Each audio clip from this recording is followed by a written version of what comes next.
Welcome to the 2020 Screenplay Formatting Clinic with Christopher Riley. Today's session is presented with the support of Michael Wiese Productions, the publisher of The Hollywood Standard, and Final Draft, the industry's premier scripting software. And I want to say welcome to screenwriters from around the world. We have over 150 writers registered from at least 15 countries and 24 states across the United States, plus Puerto Rico. Some of you are just thinking about writing your very first script. Others have written up to 30 produced scripts. Some are old friends, former students, current students, but most of you I'm only meeting today for the first time. I'm Chris Riley, your fellow screenwriter and the author of The Hollywood Standard, the script format manual that was first published by Michael Wiese Productions 15 years ago.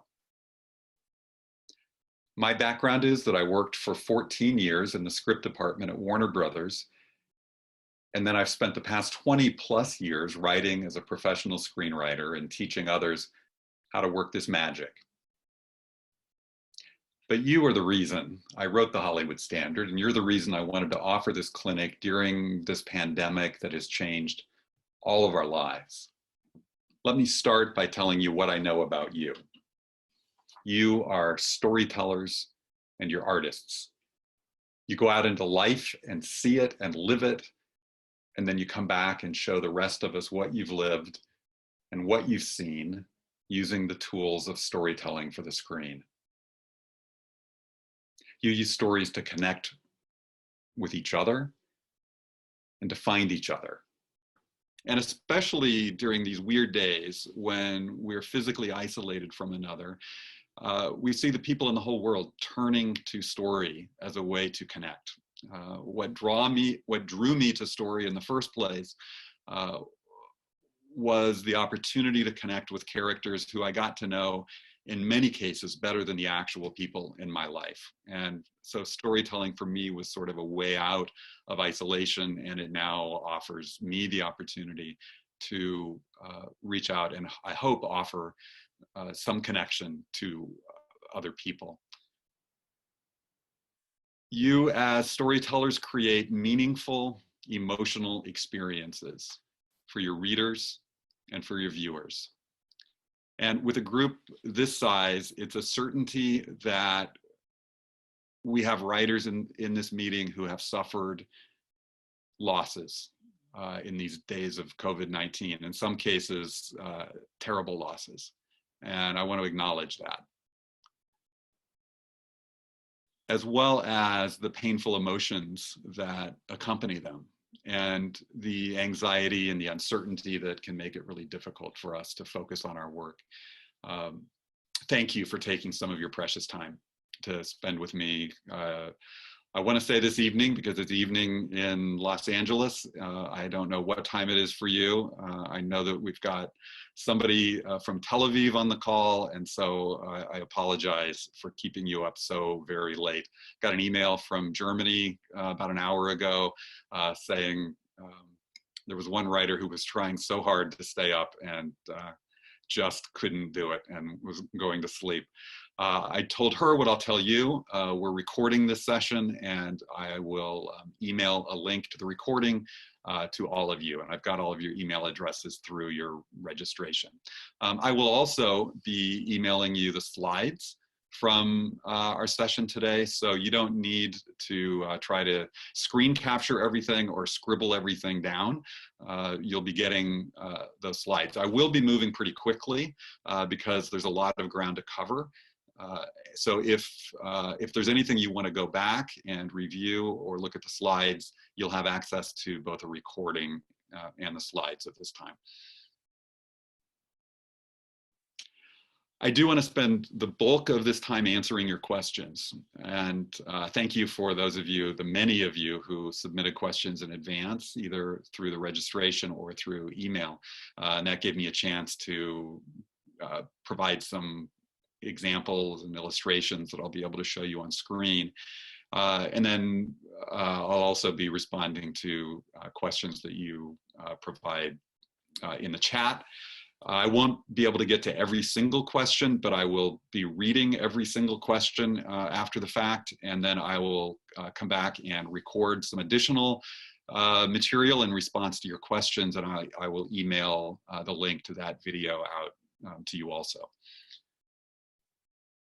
I'll also say that much of what we'll cover today is covered in greater detail in the Hollywood Standard, so that's a resource to you if you want to avail yourself of that. Any of your questions that aren't covered in the Hollywood Standard in the current edition, I've just begun conversations with my publisher about a third edition of the book, and so many of the questions that aren't covered there will find their way into that new edition of the book. I'll talk a little bit more later about what I hope. I have an idea for a new chapter that really excites me. And it responds to, a lot of you had questions about, well, what's new in format, what's changing?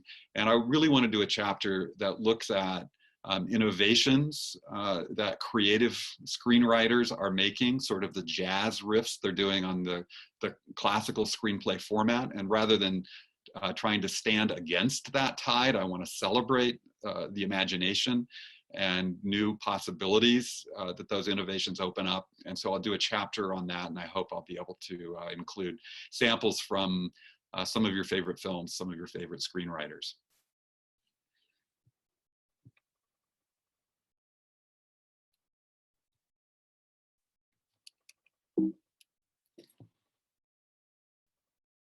All right, I want to start with a question from director Mark Travis. Mark is the author of The Film Director's Bag of Tricks, along with other books on directing. And Mark is my fellow author at Michael Wiese Productions. And he emailed me this week with a question that I think is a really good place for us to start. And his question is this: I work with a lot of writers from overseas and many in the US as well, who don't seem to feel the need to understand or comply with the standards of screenplay formatting. Some think it's not necessary because they're not selling to Hollywood, or they're making a film for their culture, or they are independent filmmakers who raise their own money and make their own films, so why bother? As a consultant, I find it frustrating because I rely so heavily on the standard formatting, and I'm so used to it, that some of the rogue forms of screenplays I find almost impossible to read and comprehend. What would you say to these writers and directors that would help them understand the value and power of proper formatting? And so I want to start with an answer to this question of what would I say about the value and power of proper formatting? The first thing I want to say is, as screenwriters, we really have an enormous interest in our readers being able to read our scripts. The experience that we are trying to create is not that of a builder looking at a blueprint. And I know many people talk about a screenplay as a blueprint for a film. My experience of reading well-written scripts is that they really work more like movies and great television episodes. I get swept up in them. I get emotionally invested in their characters, and they can create that dreamlike state that good films create for us. And we actually get immersed in the reality of the world of the film. I want my writing to do that, and I think you probably do too. So I want my script not to have any speed bumps that wake the dreamer. And for that reason, I want to be clear. I don't want a reader to be confused and have to turn the pages backward. That's death. I want them to be able to read quickly and easily and to reduce the friction that keeps them from moving forward. So number one reason that I personally care about format in my own writing is I'm creating an emotional experience for my reader. Number two, We want our scripts to be usable. Our hope is that our scripts get turned into film and television, that they end up on a screen in front of an audience. Film and television are maybe the most collaborative media that exist, meaning we're going to be working with a ton of people who need to use our script and be able to work with it. They need to understand what we've written. They need to not be confused about which actor is reading that line. And they need to be able to do things like budget and schedule. And so we want to give them a script in a form that they can easily work with, and certainly one that avoids any kind of confusion that actually interferes with the production of the script. And then finally, there's a level of professionalism that we want to convey to the readers of our scripts, because two things happen when somebody opens a script. They form that a first impression of us and the script that they're about to read, but also the writer we are. We can either sell our script to a buyer who can help us move it toward the screen, or we can get hired based on our writing as a writing sample. And in both of those cases, for both of those purposes, we want to come across as professionals. So those, for me, are the three big reasons that I care about format, and I think every screenwriter ought to care about format. There is another way to ask this question about what we're doing, and it's actually my favorite question of the many, many questions I read. And it comes from Jill Ann in Clayton, Missouri, who says she's looking for the knowledge to put my heart on the page. I hope that these writing tools, these formatting tools that we talk about today, will help move each of us at least a little step closer to that knowledge today. So let's start by looking at the essentials of standard screenplay format. Here you see an industry standard script page. You're used to looking at script pages. This should look utterly normal to you and very familiar. Let me take a closer look at it. We see in evidence on this page the four essential or fundamental building blocks of every script page. We have a shot heading. We have direction, describing what's going on, describing what we're seeing. We have dialogue, so what the actors say. And then fourth, we have a transition. All of script format consists of these four building blocks, and using these four building blocks, you can write Casablanca, Chinatown, Parasite, Jojo Rabbit. Anything you can imagine for the screen can be written using these four building blocks. I hope in some way that demystifies and simplifies screenplay format for you. Let's look more closely at each of those four building blocks. Shot headings begin each new scene or shot. Here's an example of a very standard one: interior Pentagon, 5th floor corridor, day. It tells us where we are, and it tells us when we are. And I would consider that a master scene heading, meaning we could do an entire scene under that shot heading without calling out any additional shots at all. Now here we don't have a master scene heading. We've got a specific shot that we're calling out. It's an extreme close-up of Wanda's trigger finger. If for some reason you've got a compelling need to create that image, you can call a specific shot. My advice is you do this as rarely as possible. To the extent that you can get by with master scene headings like the interior Pentagon scene heading, I think that reduces the friction of the read because there's just less technical language, and you're also not annoying the director who is reading that and saying, I'll decide when we use an extreme close-up. Now, here's a really streamlined shot heading. It's just the name of the subject of the shot, in this case, Ernesto. And that's a perfectly good shot heading. Or we may say Sylvia's POV. POV is the abbreviation for point of view. This formulation, Sylvia's POV, is the only formulation that's not ambiguous. So other ways you might try this would be POV Sylvia or Sylvia POV. And I don't know if that's some other character's view of Sylvia or if that's a view looking through Sylvia's eyes. To remove all doubt and achieve the clarity that we want, Sylvia's POV is the way we want to formulate any POV shot. And then if we want to do something a little more advanced, we might do a dream sequence, and that would be set up like this.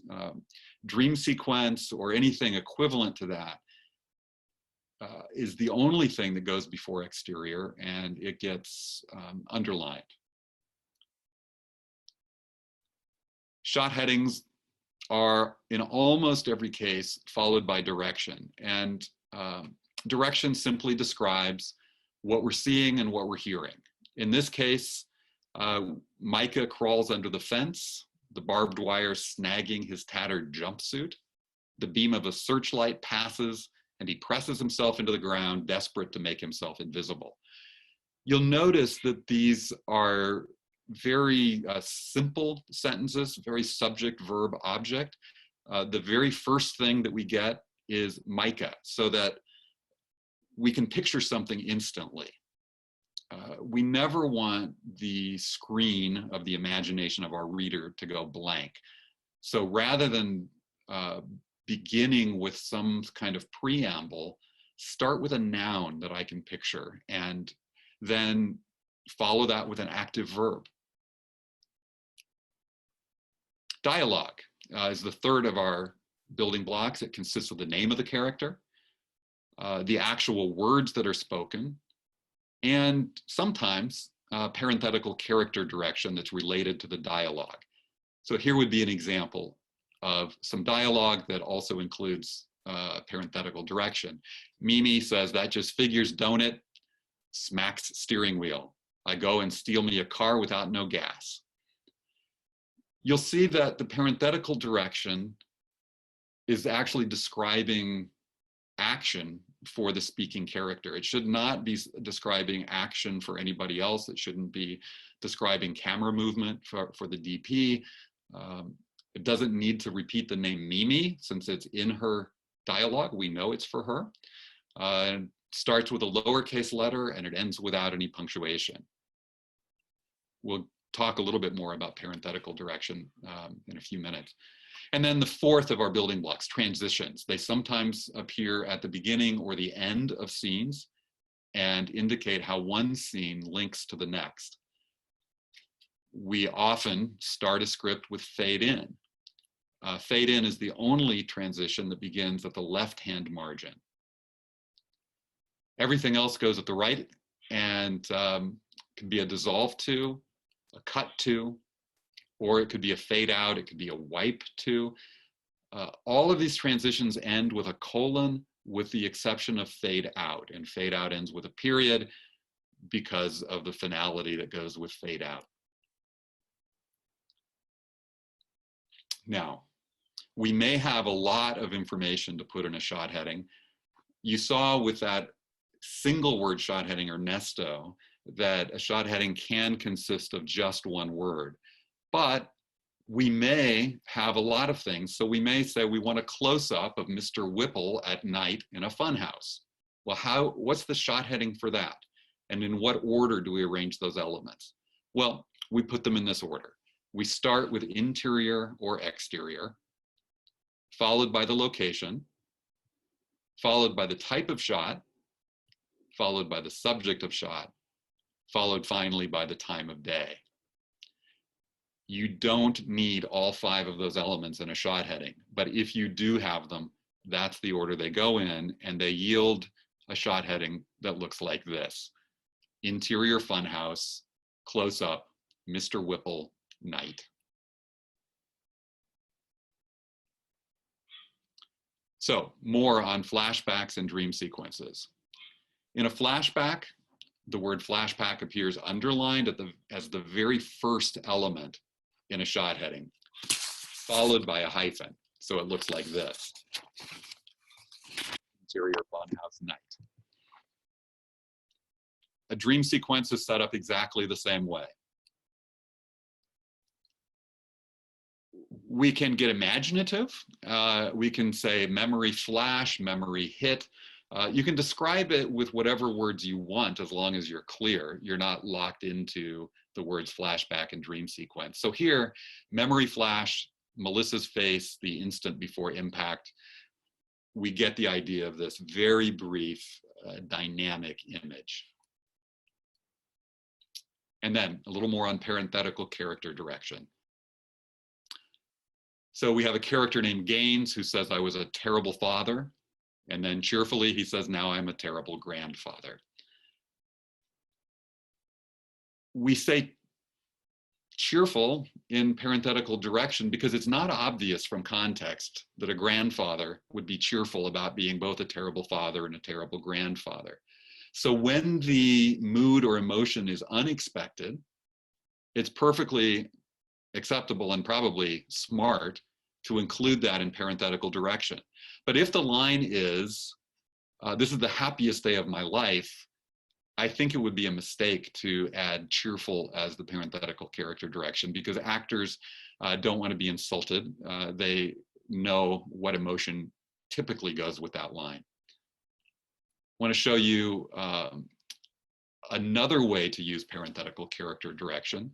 So the first example is just the word and. Now, often a writer will say beat or pause. I picked up the habit of using and then from reading many, many episodes of ER. And this was John Wells' approach to creating pauses or breaking up lines that otherwise would be maybe too long or that just needed a sort of emotional break. And then here is some direction that tells the actor what they're doing while they're saying the line. And in this case, he's reading something that's been underlined in an article. You want to be as sparing as possible with parenthetical direction. You don't want to create the impression that you're trying to direct the movie with parenthetical direction, but it can be used to control the pacing of a scene and also to break up the visuals of what might otherwise be large chunks of dialogue. And then we've got VO and OS. Those are abbreviations that will go after a character name. When we're not seeing the character who's speaking, that is, if the character is physically present in a scene, but outside the view of the camera, then that character is off screen. And the abbreviation OS is added beside the name over dialogue. So in this case, we've got a character named Quig who turns at the sound of Nellie calling from outside the locked door, which tells us that Nellie is not in the room. We can't see Nellie, but we can hear Nellie. So Nellie is off screen and the dialogue gets formatted like this: Nellie OS, I'll break down this door, you don't open it, don't think I won't.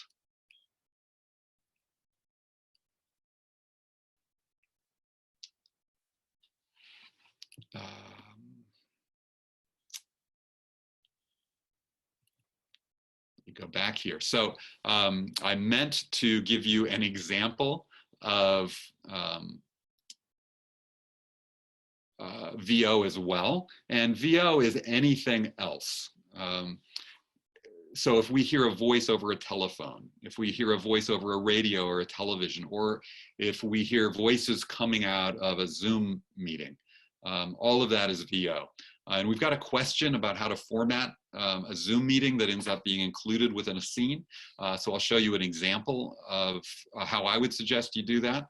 My friend Mike Rinaldi sent me that question, and I think it's a good one, since we're all spending so much time in Zoom meetings. I think we might start seeing those show up in scripts. And so I had to sit down today and invent a way to format that.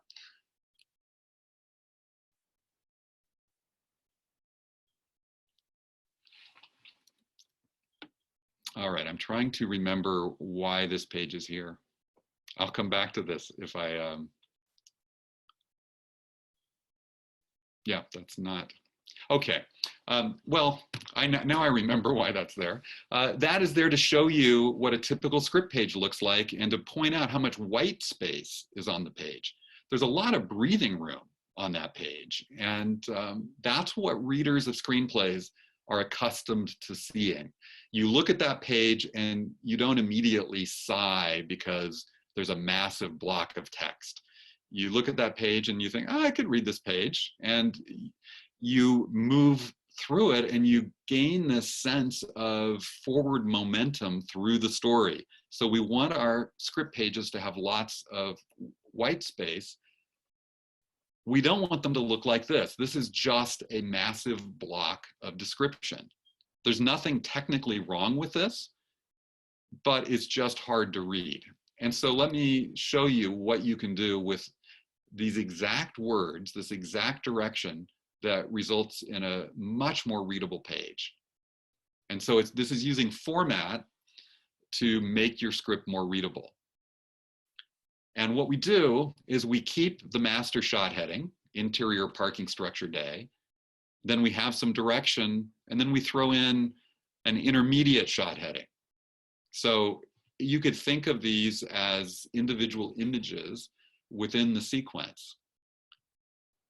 We get another one, and another one, another one, another one, and it breaks up the page and adds a ton of white space. This is a much more inviting page. This is a page that will be read and that will feel like an action sequence rather than a slow slog through the mud. And again, it's the same words, just formatted differently. All right, I want to start answering your questions now, and I want to do that first by addressing some questions that you asked in advance, but also please continue to add your questions in chat. The first question actually was one that came from several of you, and it is about intercutting. And often we use intercutting in a telephone conversation, but we might also be intercutting for some other reason. And so I want to show you some approaches to intercutting. So this is a question that came from Nikki in North Hollywood, from Carol Lee in Glendale, California, among others.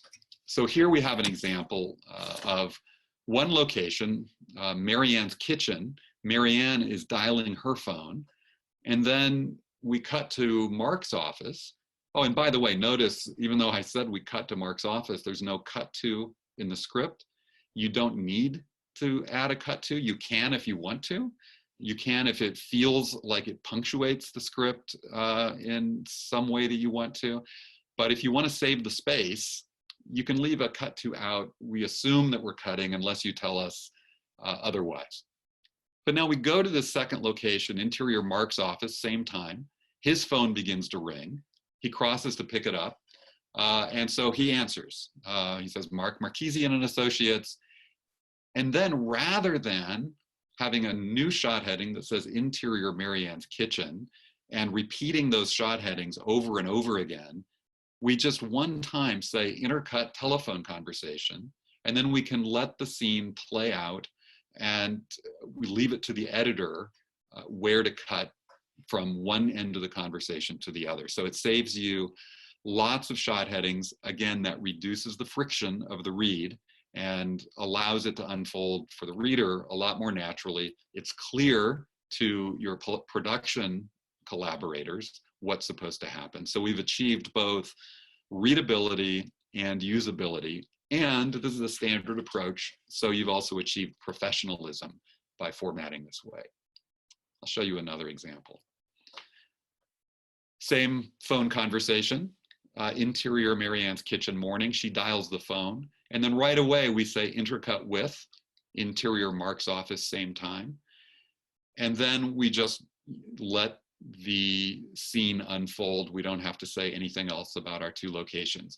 But we have provided shot headings for both locations that are involved in this scene. That aids clarity and it helps production when they are both scheduling and budgeting, so they know we've got both of these locations. All right, and then we had a question about text conversations, and John in Granada Hills and Miguel in Silmar, California, both asked questions about how to format text exchanges. So this is the way I would suggest doing it, using dialogue margins, but you'll see I've put the whole thing that we're seeing in the text screen in quotation marks. So we've got some direction that introduces this. Jackie tends to her cooking until Zoe sits and digs into her books. Jackie quickly types, "I have a life." She hits enter, goes about her cooking. The computer chimes again almost instantly. Zoe glances up. Jackie reads from Slugger, "Good. I like that in a girl." And then it continues in that way. I would suggest that you not go on too long like this, requiring your audience to read words off the screen. I think it sort of panics us as viewers because we don't know how long those words are going to be on the screen and how much time we have to read them. So anytime you're going to put words on the screen and expect your audience to read them, my suggestion is that you use as few words as possible that way. It's not the most powerful cinematic tool. And this comes from a script Kathy and I wrote called Crawl Space. And immediately after what you're seeing on the screen, we transition to actually hearing the voices in conversation rather than carrying on with this text exchange. All right, next we come to a look at how to format a Zoom meeting. And this question comes, as I said, from Mike Rinaldi in California. And he writes, as video conferencing is now a daily occurrence for many people, I bet a lot of us would like to know the most efficient way to clearly describe a video conference of any kind of picture-in-picture on the page. How shall we describe action on a device such as a computer, tablet, or phone, while different action is happening in the scene around it? So Mike, this is what I came up with. So people are Zooming from the most awkward places. And so I put Winslow in the laundry room / pantry. And the scene goes like this: interior laundry room, pantry night. Winslow sits on a folding chair, arguing with the matrix of faces in the Zoom meeting on his computer screen. Winslow says, "No, but see, the point is we don't have the capital to..." From his little box on the screen, Ketchum interrupts. And now you'll notice that Ketchum, well, all right, first of all, we say this is a Zoom meeting. Now you'll notice that Ketchum is VO because Ketchum is not physically present. He's present virtually, and so we're hearing his voice through the device, the tablet or the computer. And so he gets the VO treatment. Time like this, we can't afford not to have the capital. Felicia unmutes to agree as the laundry load becomes unbalanced. So now we're describing what's happening on the Zoom screen as well as what's happening around the computer or the device. Again, Felicia gets VO because she's in the Zoom meeting, she's not physically present. And then you can just let the scene unfold. Winslow doesn't need a VO because he is physically present in our location. Everybody else does get a VO because they're not physically present. They're going to be presumably recorded in advance, or I suppose they might shoot this with the live Zoom meeting. But in any case, the voices are coming artificially into the scene. All right, next question. All right. This question comes from Joseph in Canada. And he says, regarding the show don't tell rule, which is a fantastic rule for screenwriters to remember, we are making movies and we can show things. And so we don't have somebody run onto the stage and say, oh my gosh, the Hindenburg just crashed, you should have seen it. Take us outside and let us see it. Show, don't tell. And so in regard to that rule, he says, I find that some screenplays, when introducing a character, give insight into the character's personality rather than just describing their sex and age and physical traits. Is that the new normal? So in other words, there is a rule that you should only describe what we can actually see. You shouldn't describe invisible mental and emotional processes that an actor can't realistically play. So don't tell us things that we can't see. Is that rule no longer in effect? Or was it ever really in effect? And having, been reading lots and lots of thousands of scripts for decades, I would say that was never a rule that actually was in effect among professional screenwriters. When a character is first introduced, there's sort of this rule of thumb that you get to cheat once and tell us some things about that character that we couldn't actually see and that the actor can't actually play, but that help us understand the character and connect with them, and we'll discover those things along the way. And so I want to show you the introduction of a character from the movie Jojo Rabbit. And so I'm, thank you to Taika Waititi for writing this beautiful script. This is the introduction of, if you don't know, Jojo Rabbit is the story of a 10-year-old boy who really wants to be Hitler Youth, but his heart is too good for that. He doesn't know it yet, and so his imaginary friend is Adolf Hitler. This is the introduction of that imaginary friend, a really audacious storytelling choice. So the first thing we read is, a strange figure passes behind Jojo, an adult dressed in a Nazi uniform. It feels ghostly and fantastical. We'll find out who this guy is very soon. There's some dialogue as this voice interacts with Jojo. Some of that dialogue is this adult saying, and Jojo Betzler, what is your soul? Jojo says, a German soul. And the voice says, yeah, man, you're ready. And Jojo says, Adolf, I don't think I can do this. And then we get this direction that really breaks the rules. The stranger leans into shot, revealing it's none other than Jojo's imaginary friend, Adolf Hitler. However, it's not the Hitler we're all used to. He's imaginary and therefore can only know what Jojo knows. He's more of a charming buffoon who floats through life with carefree, whimsical abandon. Now, we cannot get all of that in an instant. We're going to come to understand that over time, especially the bit about Jojo or imaginary Hitler can only know what Jojo knows. I'm not sure I ever would have actually picked that up just from reading the script or watching the movie if Taika had not told me that. So yeah, that is done. And you can't do that throughout the script, but you can do it with, say, one piece of information when you introduce a character.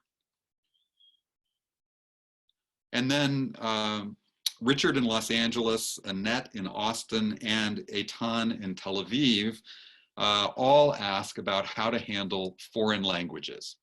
And so I want to show you a couple of different scenarios dealing with multiple languages within the same script. The first comes from a script I'm writing with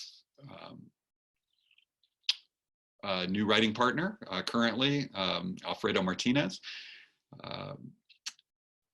So we get this: fade in, exterior Texas borderlands, atop desert ridge, night, rain. A desperate scene. Itzel Khan, A Guatemalan woman in her 20s crawls on wobbly limbs over mud. She's soaked to the bone and shaking with hypothermia. From off screen, Cody says, "Stop running." Itzel has pushed her body past its limits. One arm fails and she collapses in the mud. Abby Khan, 6, works to raise her. She and her mother speak subtitled Quiche, a Mayan dialect. Abby says, "Mama, you have to keep going." I don't speak Quiche, and neither does most of my audience. And so what I've done is I've said that this is subtitled, and then I've just gone ahead and written the dialogue in English. And so that is a really simple and clear way and professional way to deal with this. I don't need to see the Quiche dialogue. If it's going to be subtitled, then my viewer is going to know what's being said. I can just go ahead and write it in English once I've indicated that it's subtitled and what language it's in. Now let me show you a different treatment that doesn't subtitle. And this comes from a TV pilot I'm writing now called Bestefar. It's set in Norway. Exterior Hytte waterfront, 10 p.m. Debbie stands on the rocky beach. And Debbie's an American exchange student who's just arrived in Norway, lining up a shot of a fishing boat and the midnight sun with her Minolta. We're back in the late 1970s. Besides a nearby bonfire, a young mom supervising a toddler notices Debbie. And the young mom says, "You're the American girl."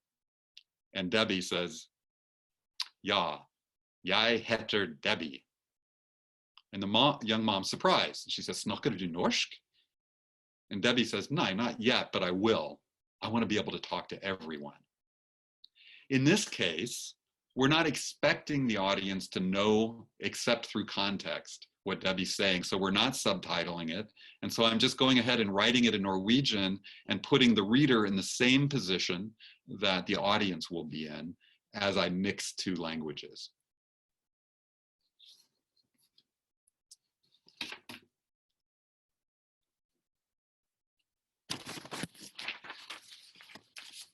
And you can see that what I'm always trying to do as I format is to be clear, to be readable, and then to stay as close as possible to the established standards so that I also appear professional.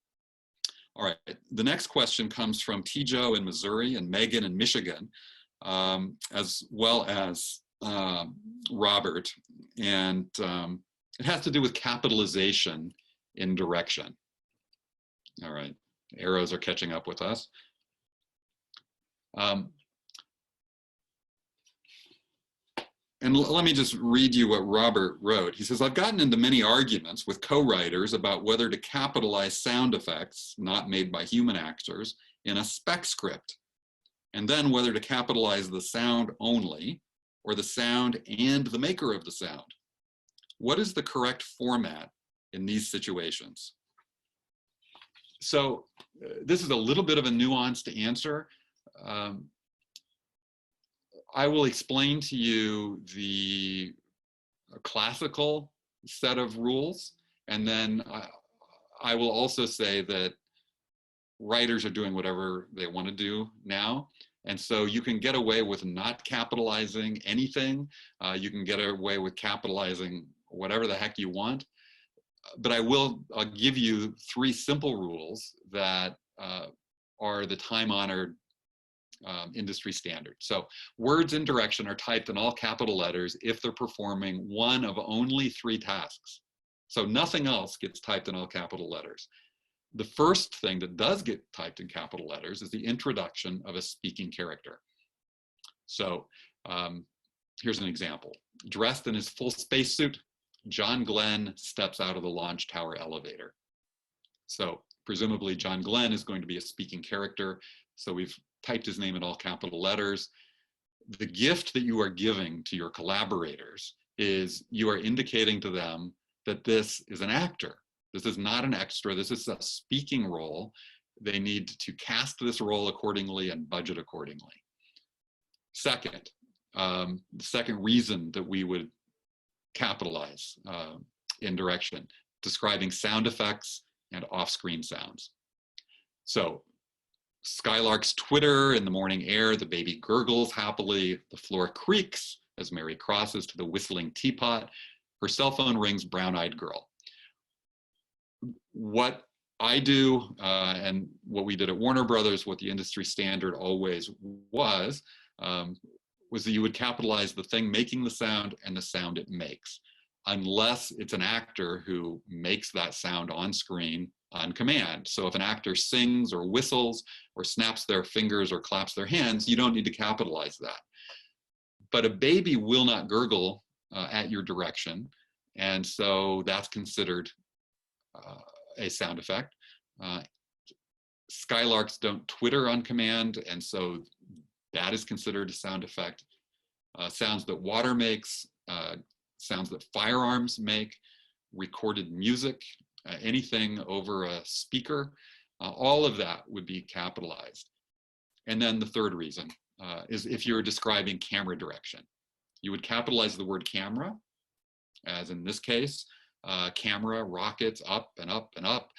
So you're capitalizing the word camera plus the verb that describes its movement. So we got to get a little bit into grammar here, as well as the prepositions that modify that movement. And that's why the up and up and up get capitalized, as well as the verb floats and the preposition above. You could also have implied camera direction in that next paragraph. We follow Sylvia through the door, and we're talking about we being the camera. So follow is the verb describing the camera's movement. All these later prepositions, through and into and up and past and along and toward, are prepositions modifying that movement. And again, you don't have to capitalize anything in direction. If you want to follow the standard, then these are the three things you would capitalize. You wouldn't capitalize visual effects, you wouldn't capitalize props, anything else. And then there was a question about montages. Cara Lee from Glendale asks for some examples and clarification about a montage or a series of scenes. So here we have a montage around Paris. Jim and Angela sit at a cafe, sipping coffee, tentative with one another. They walk through the Musée d'Orsay, pausing in front of a Van Gogh, lost in animated conversation. They seem surprised at what they're discovering in each other. They climb the endless iron stairs of the Eiffel Tower. She's getting tired. He offers his hand. She takes it and he pulls her along. They stand on the Pont Neuf, gazing together at the waters of the Seine flowing beneath them. The sun is setting. Angela looks into Jim's eyes. She goes up on her toes and gives him a tender first kiss. This is a montage because it takes place in 4 different locations around Paris. We haven't called each of those out with a shot heading of its own. The AD may have a quibble with us because now there's not a shot heading for each of those locations. And so this is formatting a montage this way is really a cost-benefit analysis. Am I reducing technical language and friction for my reader by leaving all these shot headings out and just letting them read a montage where time is passing and a relationship is developing, and the whole relationship goes from this couple being new and tentative with one another to, by the end of this sequence, they're sharing their first kiss. That's what a montage is about. It's about the passage of time, and you want to make sure your story is sort of fast forwarding during that montage. Another way to format the same thing would be to satisfy the AD. And so you could say around Paris montage, and then call out each of these locations and letter them and have a proper shot heading for each one. It's up to you. I think it's an artistic choice. I think that the first AD or the production manager will be very happy that they have their job because you wrote a great script that got into production. and hopefully they will forgive you if you used the more streamlined approach. And then finally, before I go to your live questions, Lisa in Houston asks, how do I write an action scene that has a song playing during the action, but with specific actions taking place that coincide with certain lines of a song? Peggy in San Diego asks a similar question. If you want to put a song in a montage or just in the background of a scene, but you have very specific ideas for how it should play out with the scenes and the lyrics, can you write that? And if so, how? So let me show you an example of how you could do that. And it's all about just being clear. So here we've got Billy Joel's song Piano Man unfolding while action takes place interspersed among the lyrics. And the key here is you just describe the actions where you want them to happen. So you break up the song lyrics into multiple pieces. In this case, interior bar 9 a.m. The place is empty as Penny mops stale beer. Billy Joel, who is VO because he's not actually there performing. It's 9 o'clock on a Saturday, and I won't sing this. The regular crowd shuffles in. She puts aside her mop and sits on a bar stool all alone. Billy Joel continues. There's an old man sitting next to me, making love to his tonic and gin. She picks up a dirty glass and looks down the long bar. Billy Joel continues. He says, son, can you play me a memory? I'm not really sure how it goes. Seized with sudden rage, Penny rears back, ready to fling the glass. And Billy Joel keeps singing, but it's sad and it's sweet, and I knew it complete when I wore a younger man's clothes. And by the way, that's really good writing, Billy Joel. But she can't even bring herself to throw the glass and ultimately puts it back on the bar. Proofread carefully. And finally, she cries. So that's an example of how you can intersperse song lyrics. Now, you want to take seriously what you're doing to the budget when you call out a Billy Joel song or a Beatles song. That has an impact.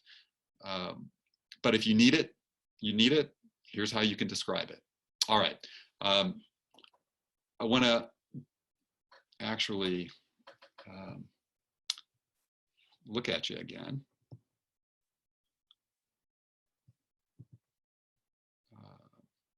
Stop sharing my screen. All right, so here I am, there you are. And I want to do a lightning round of questions, and then I'm going to start answering some of the live questions that came in. But these are questions that came in early and don't require a slide to answer. So this comes from Robert. What are the main differences between a spec script versus other types of screenplays, studio scripts, shooting scripts, etc.? So this is a really great question. A lot of people ask about what's the difference between a production draft and a spec script. A spec script is one that we write on spec or speculatively, meaning no one's paying us to write it, in hopes that we can sell it and get it made, or that we will be hired on the strength of the quality of the writing. And so we really care about the readability and the professionalism of that script. We're less obligated to our collaborators at that point because we don't have any collaborators. We're trying to create a great reading experience. However, in my experience working with thousands and thousands of scripts that went through development at Warner Brothers, and some of them had been purchased as spec scripts, others were written on assignment for the studio and then went into production. The only thing that changed when pre-production began on a script was the scenes got numbered. And otherwise, nothing changed. Extra shot headings weren't added. Capitalization wasn't added in direction. If it wasn't there already, it didn't get added when it went into pre-production. So the simple answer is there really is no difference apart from the scene numbers.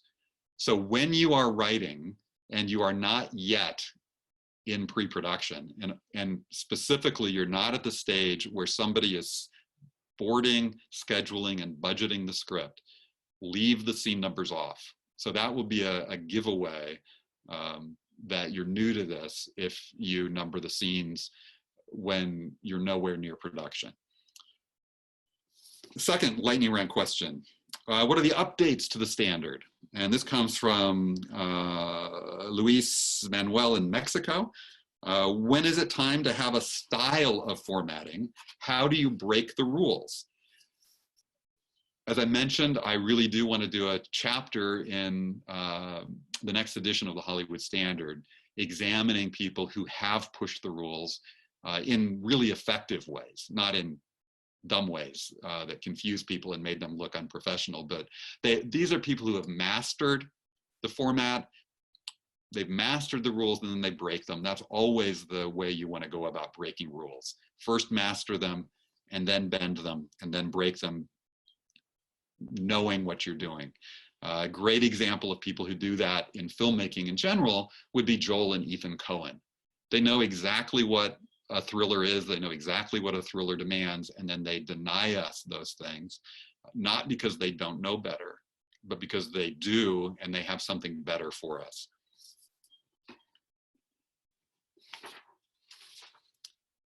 From Melly, recommendations to writers whose native language is not English and who struggle with dialogue not sounding how they speak in the United States.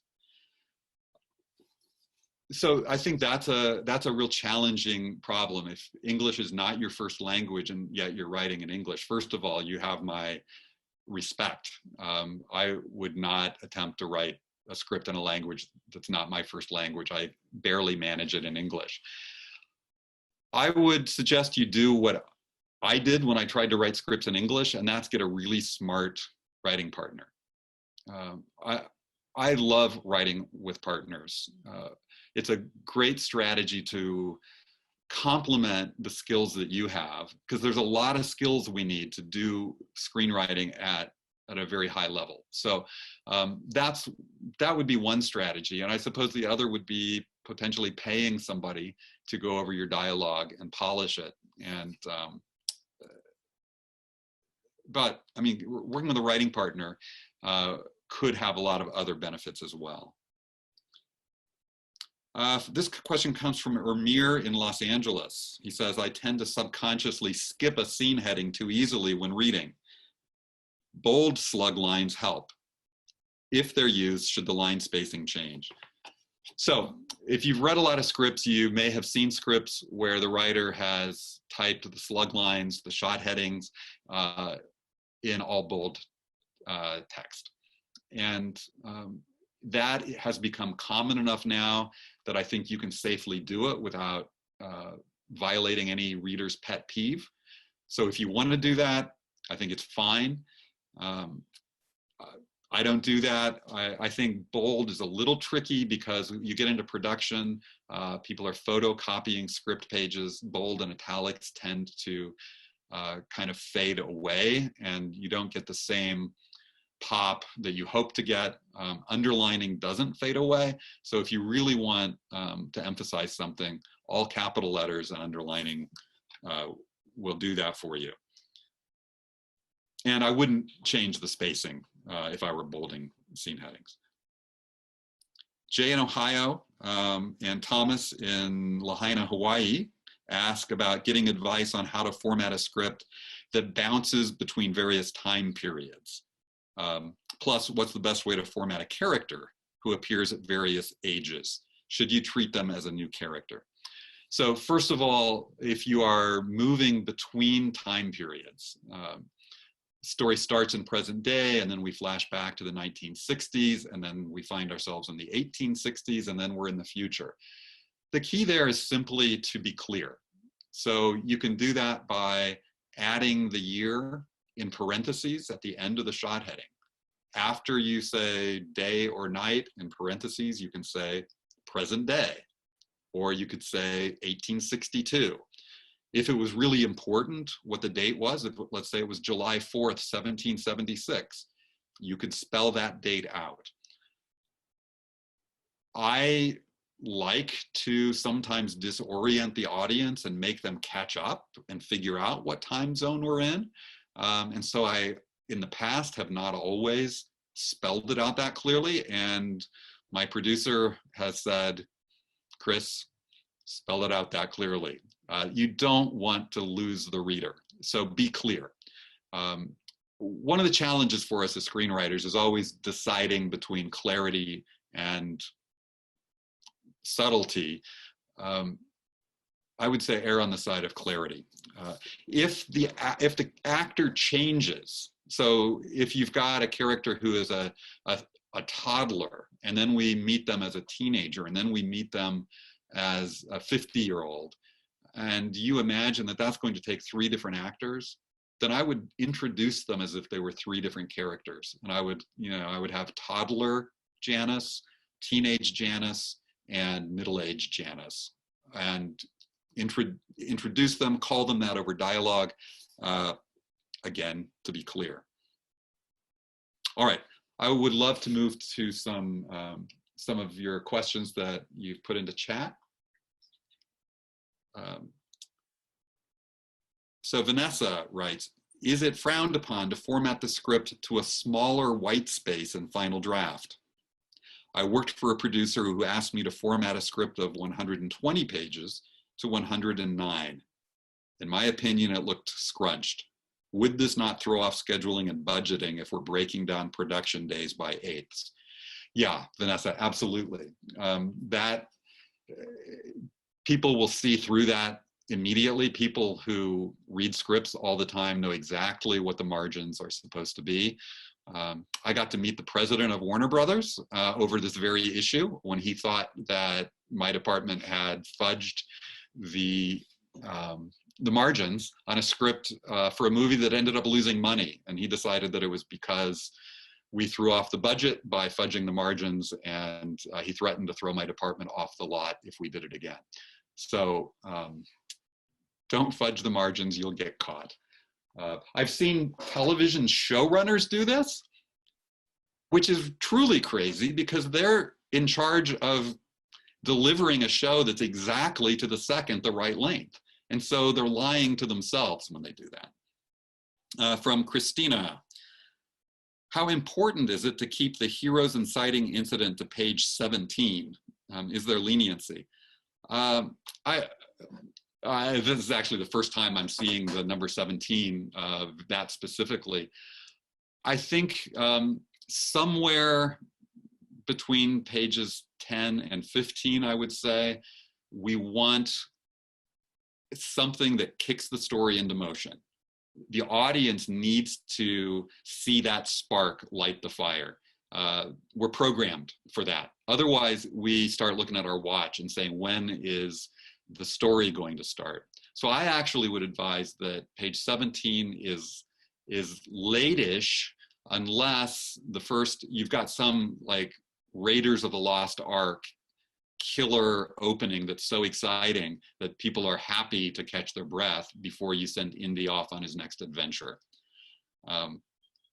And then the second part of this question is, what page is the magical page number as it relates to TV pilots versus feature film screenplays?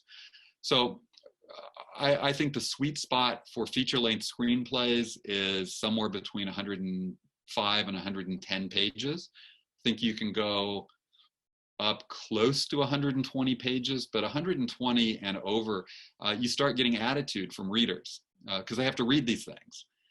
Under 100 pages and it starts feeling a little lightweight, like, you didn't write the whole movie. For TV pilots, it depends, first of all, whether it's half hour or an hour, but the rule of thumb holds, despite all the reasons it shouldn't, about a page a minute. So for a half-hour pilot, 30 pages. For an hour-long pilot, about 60 pages. But it depends how much action and how much dialogue there is. ER scripts ran 70 pages. There are many scripts that run 50 pages for an hour because there's a lot more action in them, which plays longer. If you ever saw ER, the dialogue went at such a fast clip, they could burn through 70 pages of dialogue in an hour. Can you speak to the TV formatting given streaming shows? Do we need act breaks for hour-long shows, given that there are no commercials? So this is a really good question. TV pilots and TV scripts, whether they are for like the legacy broadcast networks like ABC, NBC, CBS, Fox, or whether they're for Netflix or Amazon or Hulu, they vary from show to show. And so if you are going to write a spec for an existing show, you want to try to get your hands on a sample script from that show. And there are a lot of those out there. I'll post a website at the end of the slides that'll point you in that direction. If you are writing an original pilot, you really can do what you want to do. You can include act breaks or you can leave them out. And people will accept that. It's normal to do either one at this point. In the case, this comes from Jorge, in the case of a character with a disability to speak, should the dialogue be written to imitate that, or would a parenthetical be best? Does that apply for speech tics, something like the ahs and the uhs and the ums, or would that be best left to the actor? So two related questions, but I think different answers. I think this also relates to colloquialisms, to accents. I think it's okay to indicate an accent, to indicate a speech disability at the very beginning, maybe the very first part of the first scene in which that character speaks, and then sort of back off on that because it gets old really quickly. Occasionally an or an not as often as we actually use those in conversation, but to show, you know, does this dress make me look fat?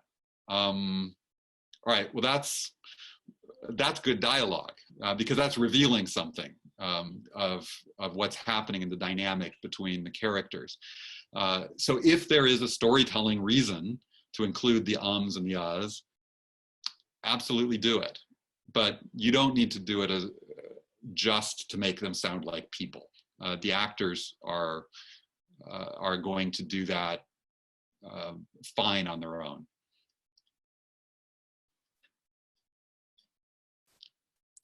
From Chardet, how do you outline your scripts?